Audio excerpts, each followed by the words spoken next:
Hola, hola, buenas noches. Bienvenidos al programa. Yo soy Jaime Bailey, estamos saliendo en vivo, en directo, desde Miami para todo el mundo.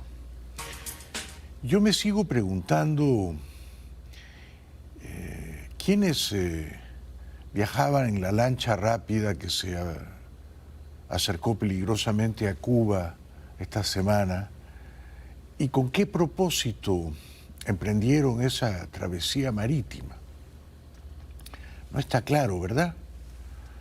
Se sabe de fuentes serias que la lancha fue robada. Era una lancha de pesca con matrícula de la Florida.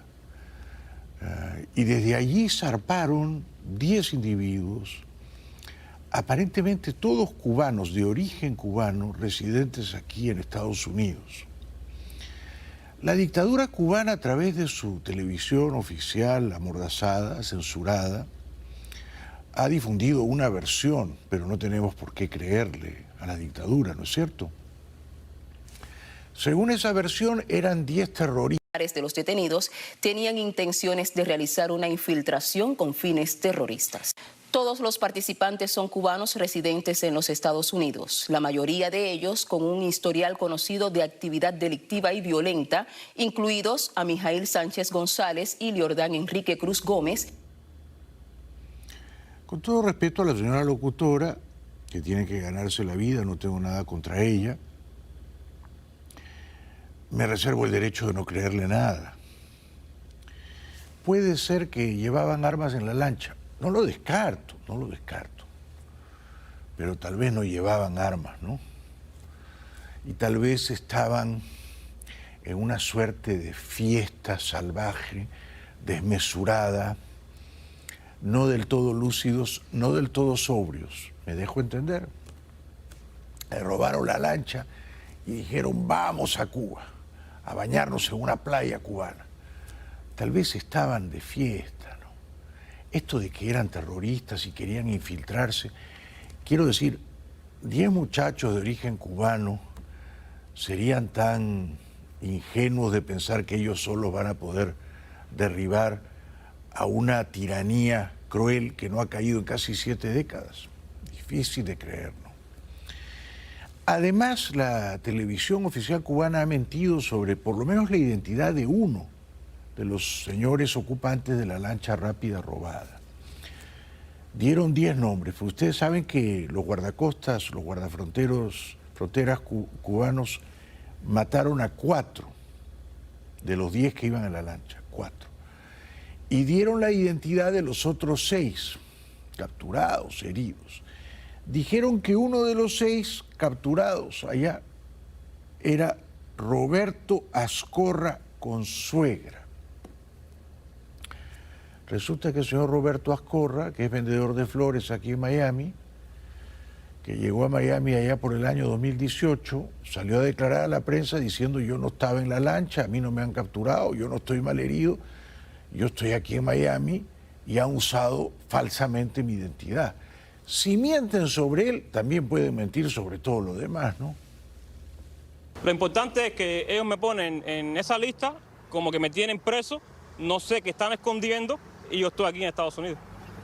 Pienso yo que sea por el historial activista que tengo yo en contra de ellos y ellos como que suponen que yo estaba en eso, ¿ves? O no sé cómo explicarte bien qué fue lo que pasó. O están escondiendo alguna información. Sí, yo soy desde Cuba, soy activista. Yo salí de Cuba y me robé una lancha de Guardia Frontera para llegar aquí a Estados Unidos. ¿Y aquí había hecho... Y aquí también he cedido, desde que llegué, he cedido activo en contra de la dictadura. Aparentemente, según todo lo que he podido leer, los muchachos eran de un partido, del Partido Republicano de Cuba. Yo no sabía que existía ese partido. No sé si lo han fundado aquí en el exilio. Si todos eran del Partido Republicano de Cuba, no del Partido Republicano de Trump, a lo mejor ambos partidos republicanos están hermanados o emparentados, parece más verosímil la tesis de que quizá los animaba un deseo justiciero. Pero si fue eso, si ellos dijeron vamos nosotros 10 con unos fusiles a liberar Cuba, merecen por lo menos que les hagan unas estatuas en su honor, ¿no? Quiero decir, hay que tener mucho coraje, mucho valor pirata, mucha intrepidez de corsario para decir nosotros 10 nos tumbamos a la dictadura de Cuba. Si fue así, mi respeto, ¿no?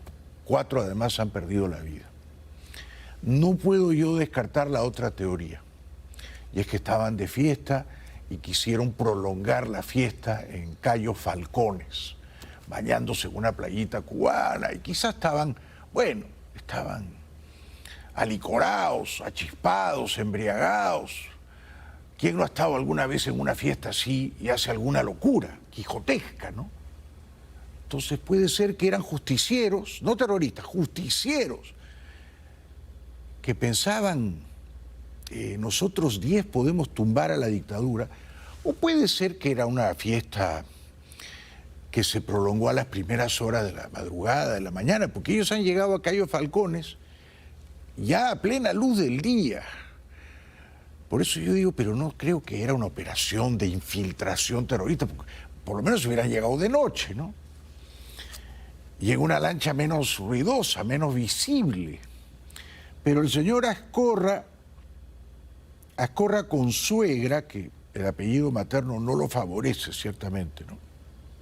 Porque está claro que si una mujer se quiere casar con un señor que se apellida Consuegra, supongo que viene necesariamente con una suegra. El señor Azcorra pide que se respete su buen nombre, ¿no? Y dice, pero ¿por qué me han metido a mí en una lancha? Yo no tengo nada que ver con eso. Seguro que han usado mi nombre porque yo participo en debates, en conciliábulos y en opiniones políticas para tumbar a la dictadura. Mis respetos, don Roberto. No sabía nada, solamente amistades, compartimos, tomamos una cerveza, un café y ya está. ¿Crees tú que a lo mejor por esas publicaciones? A lo mejor puede ser por eso que me vinculen, pero lo importante es por qué ponen mi nombre, afirman que yo estoy ahí y yo estoy aquí. No sé qué están escondiendo. Bueno, por el momento no. Va a llegar el momento, pero por el momento no he tenido ninguna llamada de eso. Bueno, entonces si han usado indebidamente el nombre de este señor que no estaba en la lancha rápida, también pueden estar mintiendo sobre todo lo demás, ¿no? Quizá no había 10 personas, quizá había menos, quizá no había armas, ellos han sembrado las armas, quizá han matado a 4 o a más de 4. ¿Qué le podemos creer a la dictadura de La Habana? Por eso Marco Rubio, hijo y nieto de cubanos, dice, no tengo mucha información confiable. Toda la información que tenemos proviene de La Habana y es una información que tenemos que cotejar luego con los hechos, porque la dictadura puede estar usando esto como un elemento de propaganda, ¿no?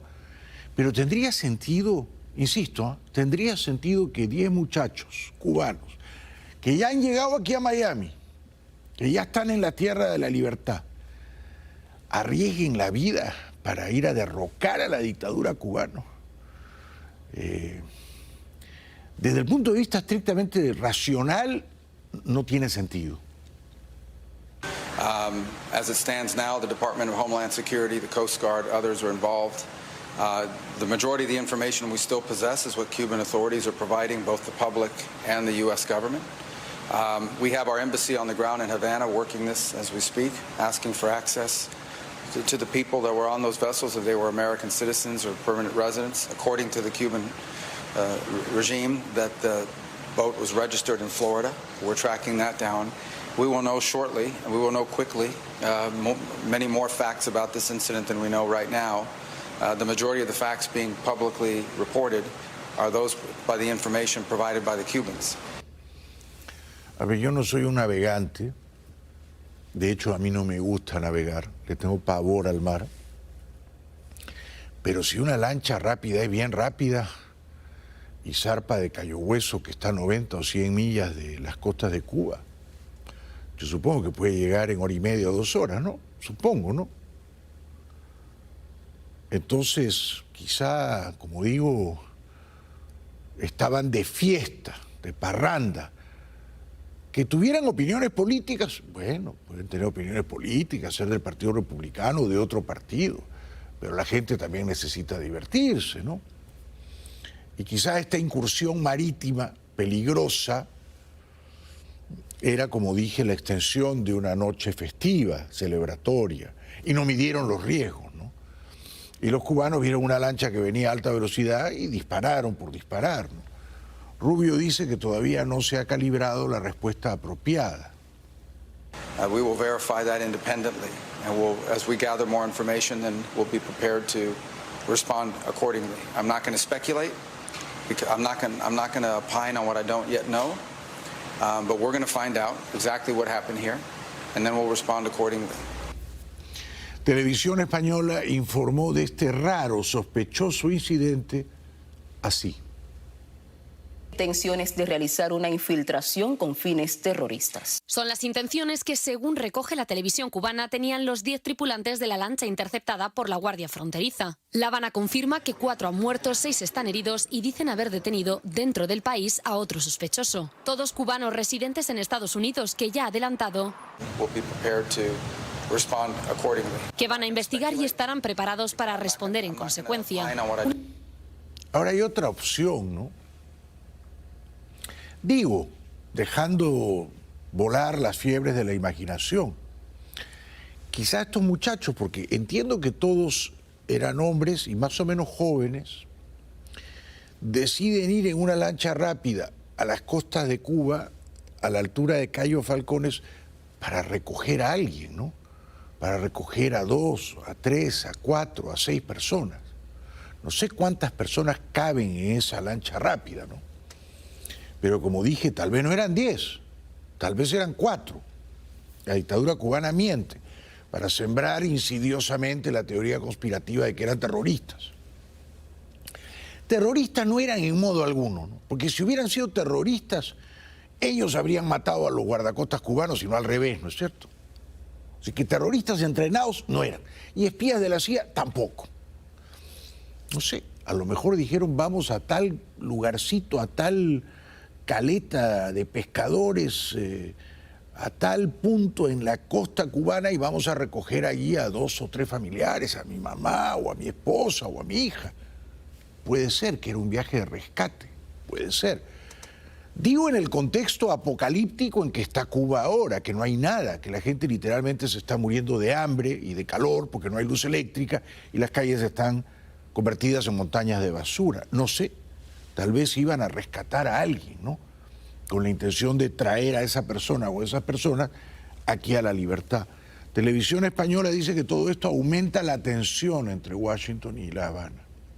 Una declaración que aumenta la tensión entre Washington y La Habana, aunque ahora Trump les va a dar un pequeño respiro. Permitirá comerciar con crudo venezolano en Cuba siempre y cuando se beneficien el sector privado y los ciudadanos, pero no el gobierno, decía Marco Rubio. Las empresas necesitarán, eso sí, tener un permiso previo. Desde la detención de Maduro, Cuba vive una crisis energética extrema. Dependiente en gran medida del petróleo venezolano, el país estaba en situación de emergencia y Trump aspiraba a asfixiar al régimen hasta su caída. Bueno, yo ya no entiendo nada, ¿no? Debe ser que ya yo soy un hombre mayor. No entiendo, primero no entiendo lo de la lancha rápida, no entiendo.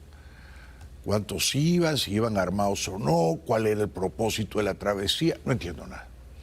Tampoco entiendo a Marco Rubio cuando dice hemos suavizado el bloqueo petrolero a Cuba. Ahora el sector privado cubano podrá importar petróleo de Venezuela. ¿Y cuál es el sector privado cubano? No hay sector privado en Cuba. Que yo sepa, no hay empresarios privados cubanos dueños de 20 o 30 gasolineras, estaciones de servicio, que pueden ellos independientemente importar petróleo o gasolina de otros países, sin pedir permiso a la dictadura o a los militares mafiosos de Gaesa. ¿Qué sector privado hay en Cuba? Pero Rubio dice, sí, ahora vamos a dejar que los privados compren petróleo de otros países. Qué cosa tan rara, ¿no? El gobierno de Donald Trump suavizó el miércoles la prohibición impuesta a la entrega de petróleo venezolano a Cuba, que dependía de su aliado para aproximadamente la mitad de sus necesidades de combustible. El Departamento de Tesoro indicó que iba a permitir transacciones que apoyen al pueblo cubano, incluido el petróleo venezolano para uso comercial y humanitario. Para poder acogerse a la medida, las exportaciones tendrían que pasar por empresas privadas y no por el vasto aparato gubernamental o militar del Estado comunista. El anuncio ocurrió cuando el jefe de la diplomacia de Estados Unidos, Marco Rubio, cubano-estadounidense, se encontraba en San Cristóbal y Nieves, en la cumbre de la Comunidad del Caribe, para abordar la situación en Cuba y también en Venezuela. Pero el verdadero propósito del viaje del señor Rubio a San Cristóbal y Nieves no lo cuenta la reportera. Tal vez lo ignora. Rubio viajó allí para encontrarse secretamente, para negociar secretamente con el Cangrejo. ¿Quién es el Cangrejo? Es el nieto de Raúl Castro. Raúl Castro es el hermano todavía vivo, aunque ya con un pie en el más allá, de Fidel Castro. El Cangrejo se llama Raúl Guillermo Rodríguez Castro. Le dicen el Cangrejo porque nació con una deformidad física en los dedos, en las manos, dicen el Cangrejo. Entonces Raúl ha mandado a su nieto, Raúl Guillermo, a San Cristóbal y Nieves a negociar con Marco Rubio. ¿Qué están negociando? Bueno, la dictadura cubana necesita desesperadamente petróleo y a cambio de eso supongo que Rubio les va a exigir un número de concesiones, ¿no? Rubio dice que no va a comentar sobre las conversaciones que hay en marcha con la dictadura cubana. No, we haven't spoken directly about this now. No, I'm not going to comment about any conversations we've had on this topic. Suffice it to say, what it's important to be out there and everyone needs to know is that we're going to have our own information on this, and we're going to figure out exactly what happened. And there are a number of things that could have happened here. But I'm not even going to speculate as to what it could have been. It's a wide range of things. But suffice it to say, it is highly unusual to see shootouts in open sea like that. It's not something that happens every day. It's something, frankly, that hasn't happened with Cuba in a very long time. But we're going to find out. We're not going to base our conclusions on what they've told us. Entonces Marco Rubio dijo seriamente, ¿no?, que presentarán los hechos ocurridos al presidente y él, Trump, tomará, si acaso, una decisión. The things we're going to independently verify, and then, we'll present that to the policymakers in our country, including the president, and we'll make determinations based on the facts. Right now, we're still gathering facts. Do you have any reason to doubt the version, or is it just your? I have every reason to want our own information. Like, we don't generally make decisions in the United States on the basis of what the Cuban authorities are saying. Y luego ratificó que solamente el sector privado cubano, que hasta donde yo sé casi no existe, o no existe del todo, podrá importar petróleo a la isla. But if the Cuban economy were a functioning economy, it would have a much larger private sector. And so what's clear is that, and I would say this, that the people of Cuba are suffering today. They've been suffering for a long time. They're suffering now, perhaps more than at any time in recent memory, perhaps in the history since 1959. This is the worst economic climate that Cuba has faced. And it is the authorities there in that government who are responsible for that. They're the ones that have made decisions that have left Cuba vulnerable to the situation they're now in. Understand that Cuba has largely survived on the basis of subsidies. The Soviet Union gave them free things. When the Soviet Union collapsed, they went into a special period, which was disastrous for them. Y luego, claro, vino Chávez, que le regalaba a Fidel todo el petróleo que éste quería, ¿no? Pero ahora Rubio dice que los privados tienen que tener más espacios en la economía cubana. Y es que esa economía casi no permite que haya empresarios, innovadores, emprendedores, ¿no? Casi no permite. La poquísima riqueza que se puede generar en la isla de Cuba, donde ya casi no hay turismo tampoco, está controlada por los militares mafiosos del grupo Gaesa. Por eso cuando él dice que los privados importen petróleo, los privados en Cuba yo creo que son los ciudadanos, casi todos ellos avejentados, los que podían irse ya se fueron, que están en lugares que se caen a pedazos, edificios decrépitos, que están a punto de colapsar, de derruirse, sin luz eléctrica, apagones que pueden durar 12 horas, 14 horas, 20 horas, y sin nada que comer, y sin transporte público, y con montañas de basura fuera de sus casas. Esos son los privados. Ese es el sector privado. Y ellos van a poder importar petróleo. ¿Cómo? So now that they're in a crisis, there's an opportunity for them to import fuel in small quantities, granted, through a private sector. If we catch the private sector there playing games and diverting it to the regime or to the military company, if we find that they're moving that stuff around in ways that violate the spirit and the scope of these permissions, those licenses will be canceled. But it's the same reason why we provided humanitarian assistance. We provided humanitarian assistance in Cuba in the aftermath of the hurricane. We provided it through the Catholic Church, not through the government.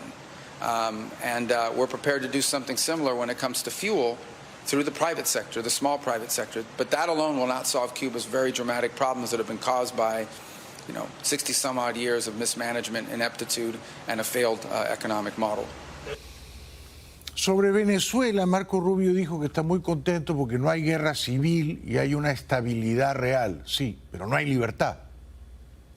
No hemos visto migraciones masivas ni guerras civiles. No hemos visto violencia. Al contrario, hemos visto cierta estabilidad real sobre el terreno y hemos visto crecer la productividad en sus sectores clave. Creo que ahora entramos en este trabajo, entrando recientemente en el espacio de la recuperación, y parte de eso es una reconciliación nacional.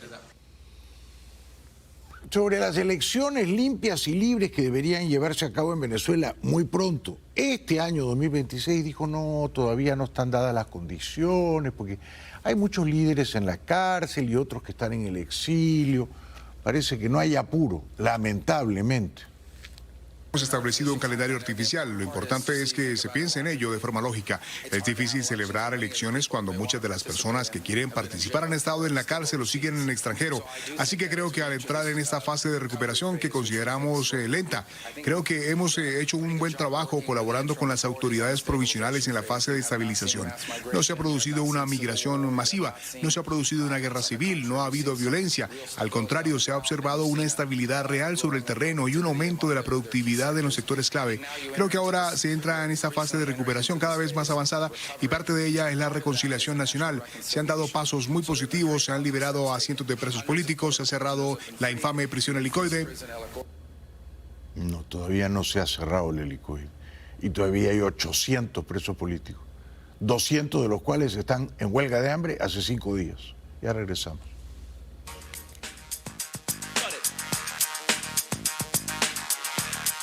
Ahora dejamos con ustedes a nuestro querido cliente publicitario Alejandro Cardona, que es un campeón.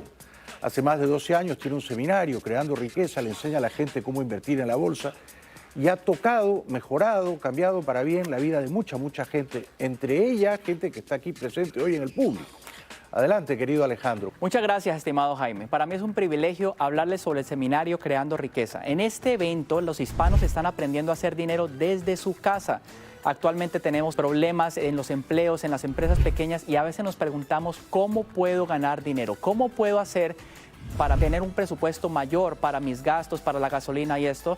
En el seminario Creando Riqueza vas a aprender todos esos trucos y vas a poder aprender a invertir y hacer dinero desde tu casa, utilizando acciones conocidas como Apple, Facebook, Netflix, Amazon. Tú vas a aprender a conocer estos instrumentos, también los momentos perfectos para comprar y para vender. Vamos a tener temas especiales sobre cómo manejar tu 401k o tu fondo de inversiones, también cómo ganar cuando una acción cae o cuando sube. Vamos a tener una sesión especial sobre las empresas relacionadas con el petróleo y cómo puedes hacer que el dinero trabaje para ti. Así que te voy a mostrar 2 testimonios muy importantes para que veas qué está ocurriendo en la familia de los hispanos en todo el mundo.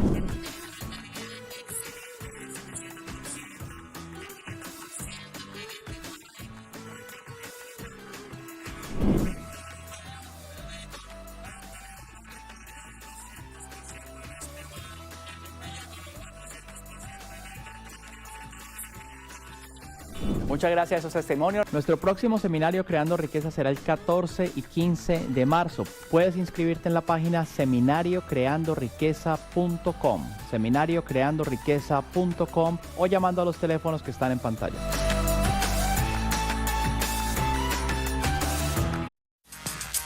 Bienvenidos de vuelta. Hoy el New York Times, en portada, en la edición en papel, ¿no?, denuncia que han desaparecido sospechosamente 3 archivos del caso Epstein los tres alusivos al presidente Trump, que recogían el testimonio de una mujer que le dijo a la policía en 2019 que cuando ella era menor de edad abusaron de ella Epstein y Trump. Esos testimonios, esos archivos, esos papeles clasificados desaparecieron. Pero claro, los que han aparecido meten en líos a los enemigos de Trump. Por ejemplo, a Bill Clinton y a su esposa Hillary. Hoy Hillary fue a testificar, no al Congreso, sino a un centro de arte cercano a su casa en Chappaqua, Nueva York. El jefe de la comisión que la interrogó, el congresista republicano Comer, respondió a una pregunta muy inteligente de la prensa. Le dijeron, pero ¿por qué cita usted a testificar a la señora Hillary Clinton que puede demostrar que ella nunca conoció al pederasta, al pedófilo Epstein? No lo conoció. Y en cambio no cita usted al secretario de Comercio, el señor Lutnick, que mintió, que dijo la última vez que vi a Epstein fue en Nueva York el año 2005, y luego se conoce que fue a la isla privada de Epstein a almorzar con él en 2012. Entonces le pregunta, ¿y por qué no cita a Lutnick? With the spirit of bipartisanship, would you then ask the Commerce Secretary Howard Lutnick to come testify? It seems like he has some information. That's very possible, and I think I think it's a good possibility that his name will arise in some questioning today. It'll be on my list, and I have an email I printed off for Hillary to ask about Howard Lutnick today. So, guys, watch this. We're asking again, and I want to remind everyone: we've already brought in Alex Acosta and Bill Barr for deposition. That's two Republicans in the Trump administration. So this isn't just about Democrats. Sí, pero la señora Hillary no tenía que ser citada forzosamente a prestar una declaración. Y lo han hecho porque es enemiga de Trump. That being said, I mean, Hillary Clinton has said she has no links to Jeffrey Epstein. She doesn't recall meeting him. So what specific information do you believe she has that warrants her testimony? Well, you'll see. I mean, we're going to ask a lot of questions. But with respect to... when you look at all the co-conspirators, and we've all seen the unredacted documents, Maxwell was the main co-conspirator. No one brought more women in and lied to more women about what was going to happen with their involvement with Jeffrey Epstein than Ghislaine Maxwell. We know that obviously Maxwell was a guest at Chelsea Clinton's wedding. There weren't many people that went to that wedding, so... Y luego la señora Hillary Clinton, pobre Hillary, ¿no? Lo que ha sufrido con su esposo, primero con Mónica Lewinsky y ahora con este caso de Epstein. Tras salir del interrogatorio, dijo que había respondido apropiadamente a todas las preguntas y que ella no conoció al señor Epstein. Well, I have just finished testifying. I answered every one of their questions as fully as I could. Based on what I knew, and what I knew is what I said in my statement this morning. I never met Jeffrey Epstein, never had any connection or communication with him. I knew Ghislaine Maxwell casually as an acquaintance, but whatever they asked me, I did my very best to respond. Dijo que ella quería que la audiencia, el interrogatorio al que se sometió, fuera pública, que se transmitiera por televisión, que la gente pudiera verla, pero no, los republicanos no quisieron. It was disappointing that they refused to hold a public hearing, so I wouldn't have to be out here characterizing it for you. You could have seen it for yourself. We had asked for that. We think it would have been better for the committee and its efforts to gather whatever information they are seeking. We had a bit of a challenge in the beginning because we had agreed upon rules based on the fact it was going to be a closed hearing at their demand.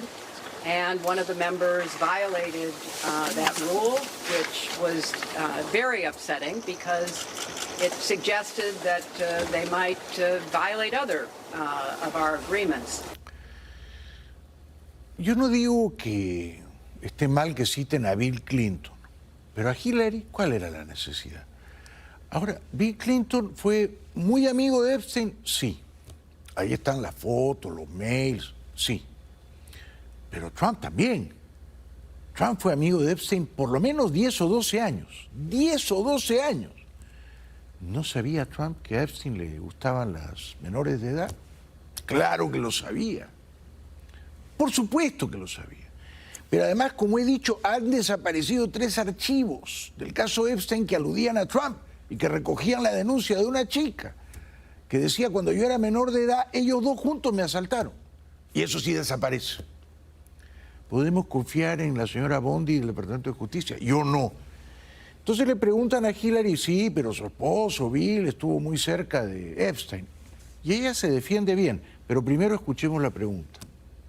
You spoke in your opening remarks about how heartbroken you have been for the Epstein survivors as these files have come out. Can you talk to us a little bit about how you have processed and reacted to the fact that the former president, your husband, Bill Clinton, is referenced in the Epstein files numerous times, including in some photos featuring women? And how have you been personally preparing for the deposition that is coming tomorrow? Are you 100% confident that there isn't anything that the former president knows about Epstein's crimes? La respuesta de la señora Clinton fue muy precisa, ¿no? Dijo, Bill Clinton, mi esposo, fue amigo de Epstein antes de 2008. En 2008 la policía de Palm Beach, la justicia de Palm Beach, condenan a Epstein públicamente por solicitar prostitución a menores de edad. Oficialmente, públicamente, recién a partir de ese año ya se sabía la conducta pervertida, depravada de Epstein, de corromper jovencitas menores de edad. Entonces, claro, si Bill Clinton puede probar que él solo fue cercano a Epstein antes de 2008, tiene un caso consistente para decir, yo no sabía que él violaba a jovencitas menores de edad. Una vez que se hace público, interrumpí todo trato amistoso con él. I am, and I think the chronology of the connection that he had with Epstein ended several years before anything about Epstein's criminal activities came to light, and that he was charged and sadly given a sweetheart deal, which, as I said in my statement, had that not happened, perhaps his predatory behavior could have been stopped earlier. But I think it is fair to say that the vast majority of people who had contact with him before his criminal pleas in 2008 were like most people. They did not know what he was doing. And I think that that is exactly what my husband will testify to tomorrow. Digamos, si ese argumento sirve para Trump, Trump dice, no, que yo no sabía lo que él hacía, ¿no? Yo dejé de ser su amigo antes de que la justicia de Palm Beach lo acusara. Si vale para Trump, también vale para Bill, ¿no? Bill dirá lo mismo. Fuimos amigos, pero yo no sabía lo que él hacía en su intimidad con las menores de edad. Ahora, entre ustedes y yo, ¿les podemos creer a esos dos caballeros, a Trump y a Clinton, que fueron amigos durante años de Epstein y que no sabían cuáles eran las debilidades criminales del señor Epstein? Yo tengo la sospecha de que tanto Trump como Clinton sí sabían y no les molestaba. Pero esa es mi sospecha particular. Una pausa y al volver, nuestro brillante analista financiero Alejandro Cardona. Ya venimos.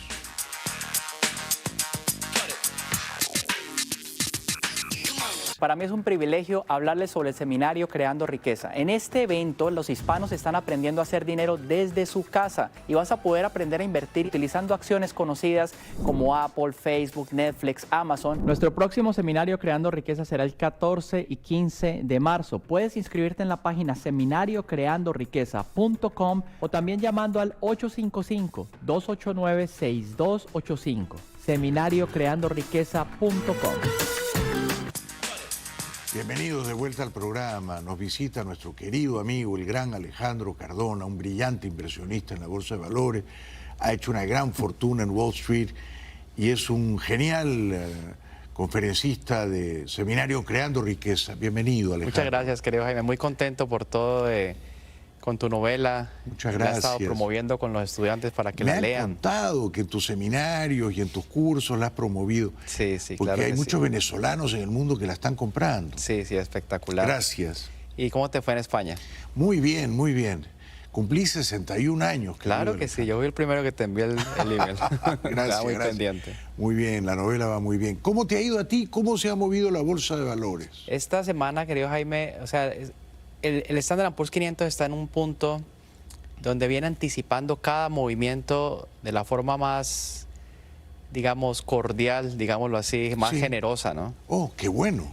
El día de ayer con la subida, llegamos hasta 400, 500% en el SPY, que es el que te gusta a ti. ¿Qué te parece? 4 o 5 veces el monto invertido. Y hoy rápidamente con la caída, no solamente del SPY, sino con Nvidia, pero esta semana, querido Jaime, yo te puedo decir que casi que todo ha dado más del 100%. Estamos Sí. hablando de Apple, Sí. Meta, que hoy se vendió al 200%. Netflix vi que había subido mucho. Netflix ha subido bastante y ahí de primeritos, antes de la noticia, Sí.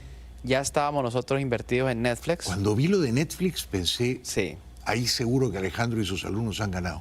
Imagínate, querido Jaime, que Netflix cayó por más de 10 semanas consecutivas. Cierto. La semana pasada empezó a detenerse y ya esta semana empezó a dar señales, como las estrategias que yo comparto en el seminario, y Netflix ha tenido 2, 3, 4 veces, o sea, la inversión. Estamos hablando de 500%, 400%. Espectacular. Todo esta semana. Esta semana también está Tesla, Claro. que ha dado tanto con la subida como con la caída. La acción de Nvidia esta mañana. Ayer estuvimos estudiando lo que iba a pasar con Nvidia hoy. Imagínate eso. Y se cumplió. Se cumplió tal cual. Bajó. Porque bajó. ¿Por qué? Porque ya la acción había subido. Está muy alta ya, ¿no? Ya había subido las últimas 2 semanas prácticamente. Y cuando sale un reporte y ya la acción ha subido toda esa parte, como que no hay sorpresa ya. Entiendo. Ya lo habían descontado. A eso te Entonces, refieres cuando decías que la bolsa ha sido muy generosa en las señales. Sí, todas las señales prácticamente las ha cumplido. Claro. Palantir también dio rentabilidad. Bank of America, el QQQ, que es el Nasdaq. Básicamente Amazon también. O sea, casi que todas las acciones que yo explico en el seminario han tenido unos resultados extraordinarios. Muchos testimonios del Perú. Cuéntame. Nos escriben alumnos, una lista así de, muchos nos están viendo ahora mismo, 10 instrumentos financieros, todos por encima del 100%. Buenísimo. Espectacular. Buenísimo. Tanto con la subida como con la caída. ¿Qué te parece? Sí. O sea, tienes alumnos que no solamente compran una opción, sino compran varias a la vez. Sí, hay alumnos, muchos de ellos compran, por ejemplo, opciones call en Bank of America, Claro. opciones put, por ejemplo, hoy en Tesla, o puts en Nvidia, que ha dado 2, 3 veces la inversión. El Standard & Poor's 500 es bien rápido. A mí es el que más me gusta. Sí, se ha incrementado la volatilidad, está en un canal así lateral, entonces como que cada vez que llega por acá sube. Está volátil, Sí, exactamente. ahí es donde está el negocio, sí señor. Y ahí está el negocio, ¿no? Sí. ¿Por qué? Cuéntanos por qué. Porque cuando se dan las estrategias, que yo gracias a Dios hace unos 17 años aproximadamente he colocado en la mesa y que he podido registrar y compartir con los estudiantes, apenas se da la estrategia es que vienen los movimientos rápidos. Claro. Entonces, por ejemplo, hoy salió una señal bajista en la mañana y si alguien invirtió ahí $100, en 34 minutos, 40 minutos ya no tenía 100 sino 300, un ejemplo. En media hora. Exactamente. Una ganancia de 300%, ¿no? Entonces, bien importante y ahí se ve lo superior que son las opciones. Claro. Comparadas con las acciones. Las Exacto. acciones son buenas, largo, mediano plazo, y hay que saberlas comprar muy bien y saber esperar y tener mucha paciencia y convivir con ellas por años. Es otro juego. Es otro, sí.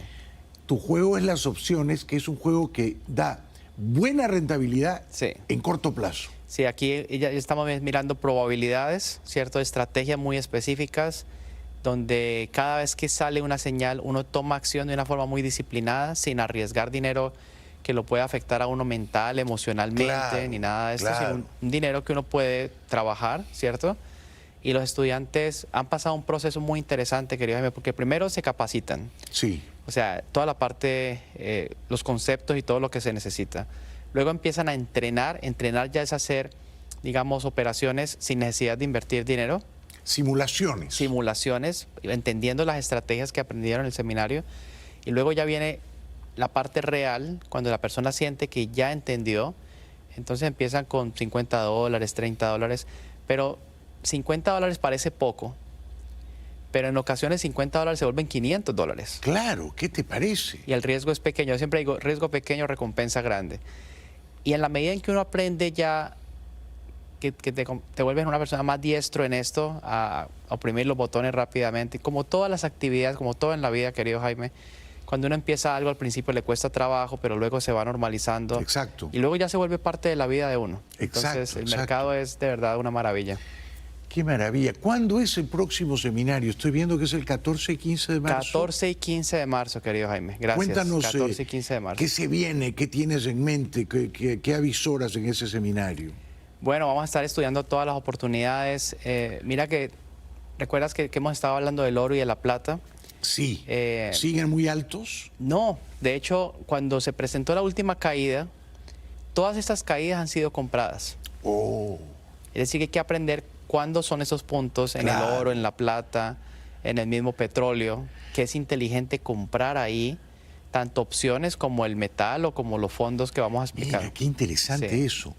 Porque tú me has contado que tu método es un método que tú, digamos, creaste, diseñaste hace casi 20 años, ¿no? Sí, señor. A veces permite ganar más con las caídas, ¿no es cierto? Son más rápidas, son más rápidas. O sea que la rentabilidad, de repente cae el precio de la plata, porque la última o penúltima vez que nos vimos había caído como de 110 a 80 o así, ¿no? Sí, señor. Ahora ya está otra vez cerca a los 90. Ya. Entonces, son hábitos que uno puede crear que le van a permitir que cada familia empiece a entender esto de la prosperidad, a acumular, a siempre tener. Imagínate una persona estar pensando todo el día en que tengo que pagar esto, tengo que pagar esto. Cuando, si aprendemos a manejar estos instrumentos, literal estamos haciendo que el dinero trabaje para nosotros. Claro. Y empezar a acumular, tener la acumulación. Una persona, todas las personas que me están viendo ahora, es muy sano uno tener 6 meses, 1 año de gastos, pero por delante. ¿Ves? Correcto. Así es como uno debe vivir el hispano. Acumular, ¿no? Acumular. Siempre tener, es importantísimo. Gastar menos de lo que uno gana. Eso es clave. Claro. O sea, ese es el resumen de las finanzas, tú lo acabas de decir en 10 segundos. Claro, y ganar, multiplicar lo que uno gana, todo lo que se pueda, ¿no? Claro que sí, querido Jaime. Y no depender de una sola fuente de ingreso. ¿Por qué? Que eso tú lo vives también. Tan importante. Eso es muy sabio. Porque cuando una persona tiene, digamos, un sueldo, ¿qué pasa si lo pierde la plata? Claro, claro. Cierra la empresa, recortan personal, te despiden. Y todo eso está pasando en la economía. Pero si aprendemos a ganar dinero en la bolsa de valores, tenemos una herramienta. Mira lo que ha pasado, querido Jaime, en Nueva York, con toda esta parte climática, que de hecho yo no fui. Menos mal. Suspendieron el vuelo. El vuelo, menos mal. Gracias a Dios. Claro. Sí. Y mis alumnos me escribían y me mandaban las fotos que no podían salir de la casa porque la nieve estaba a la mitad de la altura de la puerta. Sí, medio metro de nieve, sí. Pero estaban haciendo dinero, querido Jaime, desde su casa con su familia. Qué maravilla. Y me decían, gracias, porque esto es una gran bendición para todos. Qué maravilla.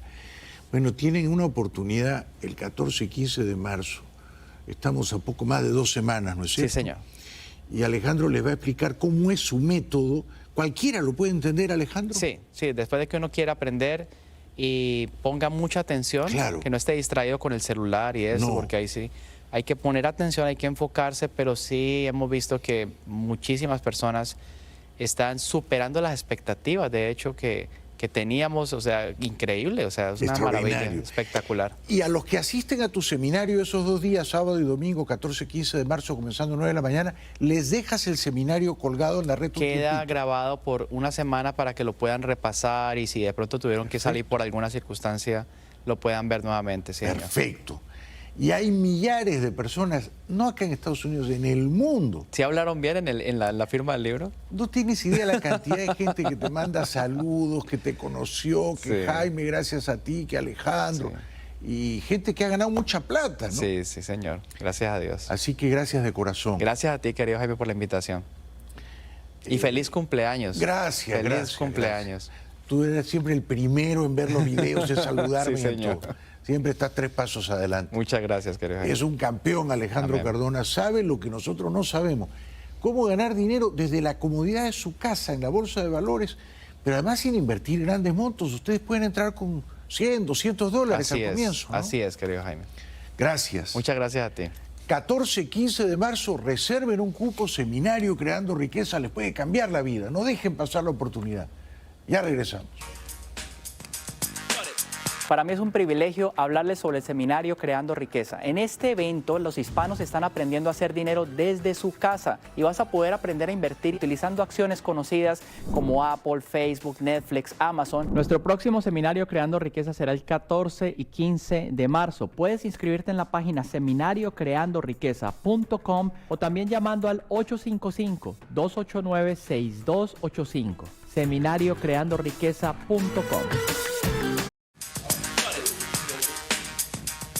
Bueno, en Venezuela liberan presos políticos, pero así poquitos, ¿no? Y los familiares en las afueras de las cárceles reclaman que liberen a más.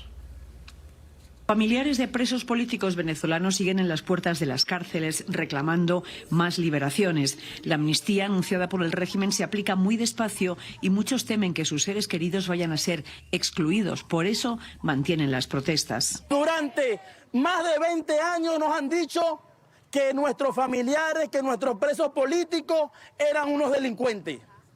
Y con esta ley se están reconociendo que efectivamente el Estado venezolano falló en la detención. Eso es lo primero que tenemos que celebrar nosotros.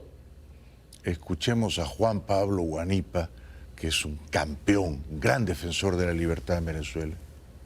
Guanipa, uno de los más prominentes opositores venezolanos, estuvo preso 8 meses acusado de liderar un complot terrorista que él ha negado. Salió en libertad el 20 de febrero, pero fue detenido de nuevo horas después tras participar en una protesta y pedir la liberación de los presos políticos. Guanipa se muestra optimista sobre el futuro de Venezuela. Yo estoy convencido de que el cambio es irreversible. Hay un nuevo actor tomando decisiones sobre Venezuela, que es Estados Unidos. Es una realidad que tenemos que asumir. Y así es una realidad, y por eso el jefe del Comando Sur, el general Francis Donovan, ya le tomó el gustito a ir a Caracas y a darle órdenes a Desi Rodríguez y dice, quiero volver. En un comunicado, el alto mando militar afirmó que el gobierno de Estados Unidos mantiene una coordinación activa con el Ejecutivo Nacional, con el objetivo de apoyar procesos orientados a la estabilización de la seguridad interna, la recuperación económica y una transición política. Ya regresamos.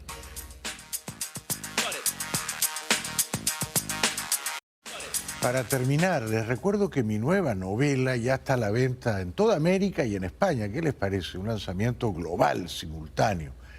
Se titula Los Golpistas y es sobre Hugo Chávez principalmente y sobre Fidel Castro marginalmente. Los Golpistas está a la venta, por supuesto, en Amazon, ¿no? La mayor parte de la gente creo que la compra en Amazon.